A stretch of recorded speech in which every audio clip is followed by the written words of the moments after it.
Hello everyone, welcome to our channel. Today we'll be doing a recap on the movie Crossroads. But first, we'd like to state that we own no rights to the movie and this recap is not meant to replace the original movie in any way whatsoever. Don't forget to subscribe to our channel.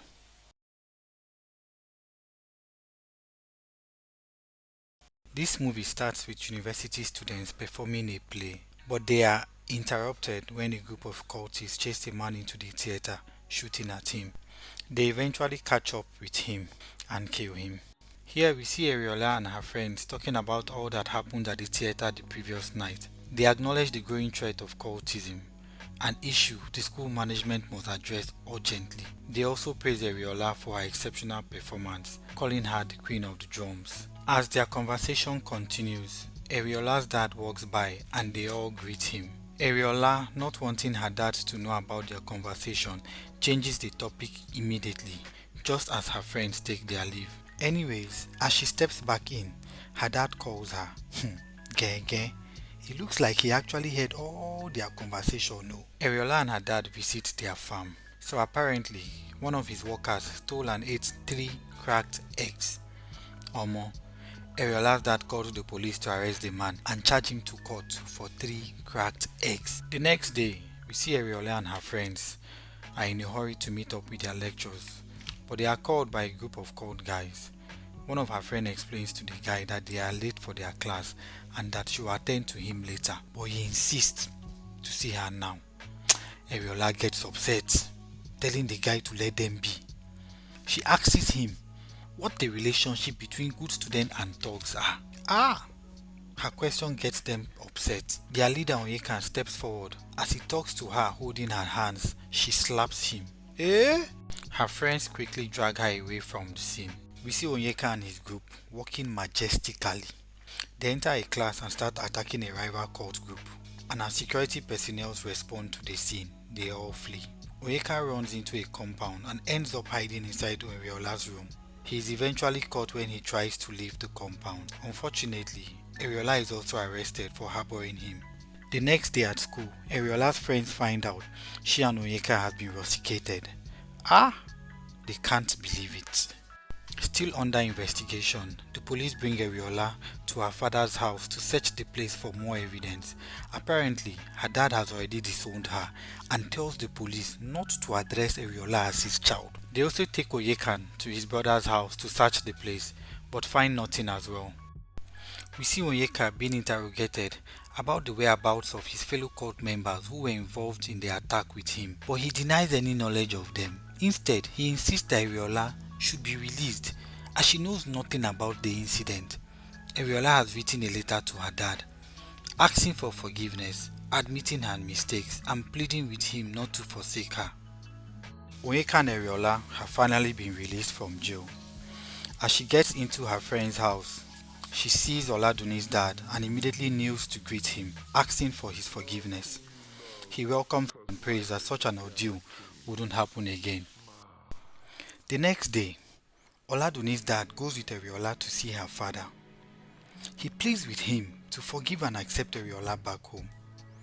But Eriola's dad asks her, "Where is the graduation certificate from the school I sent you to? This is the only thing I want from you," and he walks away from them. Oladuni's dad tells Eriola, "You are in trouble," and advises her to stay behind. Hopefully, her dad will eventually forgive her. But guess what, guys?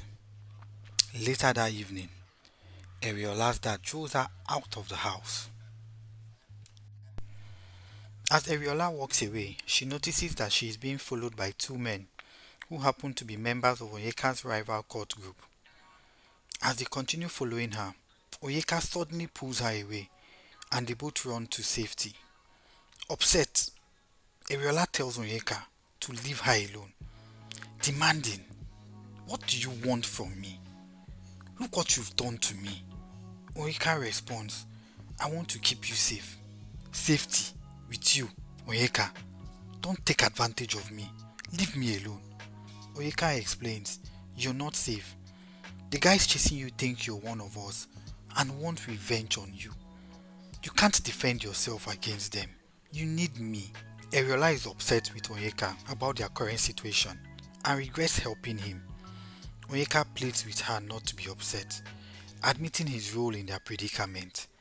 He explains that the rival chord group wants to hurt her because they believe she and Onyeka are in a romantic relationship and plan to use her to get to him.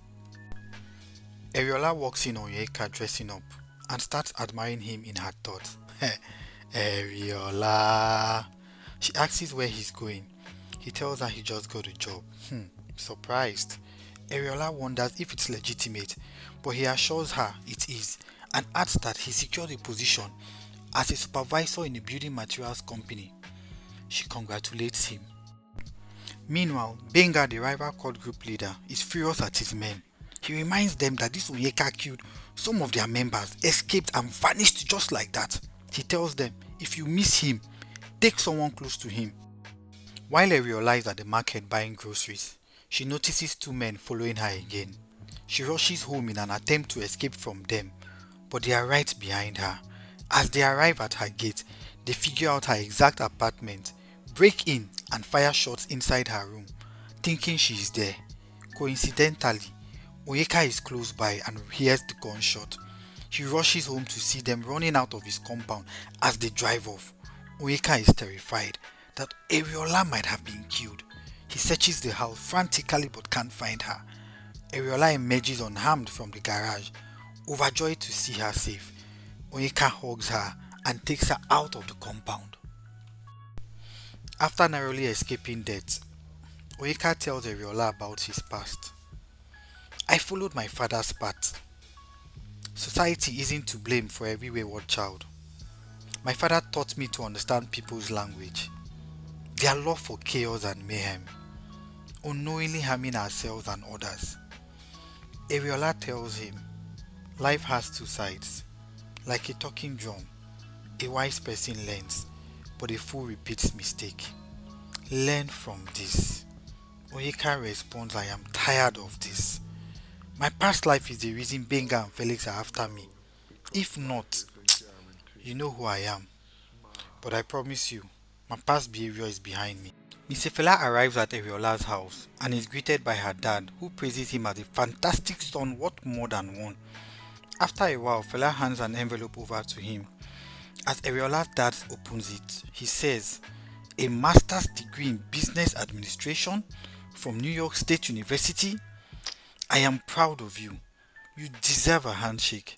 I am super proud of you. You accomplished great things with it. Thank you, sir. I am at loss for words, but this is all because of you. You made this happen. He then adds, sir, I can't hear Eriola or Pipiola. Are they not home? Eriola's father answers, Pipiola is in her room, preparing for her upcoming exams. The school section starts this January in England. Eriola, on the other hand, we see Fela talking to Pipiola, Eriola's younger sister, who seems to have just told him about Eriola's ordeal. He wants to know where Eriola is, but she replies that she doesn't have an idea. Although there is someone Eriola sends to her, she is sure he will know her whereabouts. Apparently, the person Eriola's sister was referring to is Onyeka's elder brother. Fela asks him about Eriola's whereabouts, but he replies, I will send a message to her. I don't know her exact location. Fela pleads, explaining it's important he sees Eriola. Fela finally locates Eriola's home. She is stunned, speechless to see him. Femi asks, what's wrong? Aren't you happy to see me? Come here, I've missed you so much, and gives her a passionate hug. Onyeka sees them. He too is shocked, wondering who Femi is. Eriola notices Onyeka and pulls away from Femi. But as he passes, Femi recognizes Onyeka from his undergraduate days when he saw Onyeka and his men kill a group of rival cultists. Fela, disappointed, asks Eriola, is he your man? How? How did your paths cross? Where did you meet such a person? You shouldn't be seen with such a hooligan. What do you have in common? What's going on? What changed you?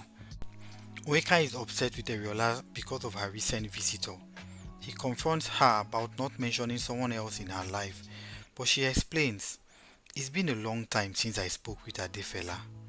He suddenly stopped sending letters, and when I wrote to him, he didn't reply. I wasn't sure if he received them. With my current problems and challenges, how could I have remembered Adefela? Oyeka interrupts. Does he see it the same way? She replies, well, that's how I see it. I'm with you, and I'm sure he will eventually move on, just as I did. Onyeka, you worry too much. He responds, I should worry because I love you. Eriola, I've promised to do whatever it takes to make you happy, and I'll do it in a moral way, not how I used to be. Eriola burst into the room, furious and screaming Onyeka's name. Apparently, Onyeka had gone to Fela's house, telling him to leave Eriola for him. She demands, why would you go to Fela's house to fight him? Onyeka responds, I didn't go there to fight him. I went to plead with him. Plead with him for what reasons? You didn't need to do that. What for? Surprised that Eriola even knew he went to see Fela, Onyeka asks, are you still seeing him? She replies, are you surprised? Onyeka responds, Eriola, that means I am not safe with you. To think I had so much trust in you, but you deceived me. So you and Adefela still meet secretly? She angrily responds, if not for the circumstances that brought us together, would we even be in this relationship? This is not my place. You messed up my life. I deserve more than this. Onyeka, I cursed the day I met you. Eriola and Fela are having a conversation when she tells Fela that something has gone wrong and that she's pregnant with Onyeka's child. Heartbroken, Fela exclaims, ah, Eriola, why would you be pregnant for him? That means you don't love me. Crying, she responds, I did love you, but love is unpredictable. Onyeka has received a letter from Benga. Okay, in case you've forgotten, Benga is the leader of the rival cult group. He states that they have Eriola in their possession. Onyeka and his men have less than 48 hours to surrender themselves to him, or Eriola will be killed. Fela suggests involving the police, but Onyeka warns that Benga and his men are not ordinary criminals, and only suicidal policemen would dare face them. After searching all of Benga's known hideouts with just 2 hours left, Onyeka and his men finally locate where they are hiding Eriola. Fela is with them, but Onyeka instructs him to stay in the car and be on the lookout. Fela sneaks into the compound and is spotted by one of Benga's men, causing chaos to erupt. A violent battle follows between the rival cult members. Shots are fired at Benga. Onyeka, on the other hand, has finally located where Eriola is locked up and tries to rescue her, but he is confronted by Benga. They fight, but Onyeka stabs Benga to death. Rescuing Eriola though, he is injured in the process. Fela intervenes and rescues both Onyeka and Eriola. The next day, we see Fela visits Onyeka at the hospital. He wishes Onyeka a speedy recovery and admits that he now realizes Eriola is Onyeka's turning point. Onyeka needs her more than he does, and she is his hope. He acknowledges Onyeka's love for Eriola as genuine. Eriola thanks him but adds that she needs to return to school and earn her certificate. Fela promises to do whatever he can to help her achieve that. A few years later, we see Eriola has finally graduated from the university. Everyone is congratulating her when her father makes a surprise entrance. She is shocked to see him, but he asks for her forgiveness, explaining that everything he did was for her good.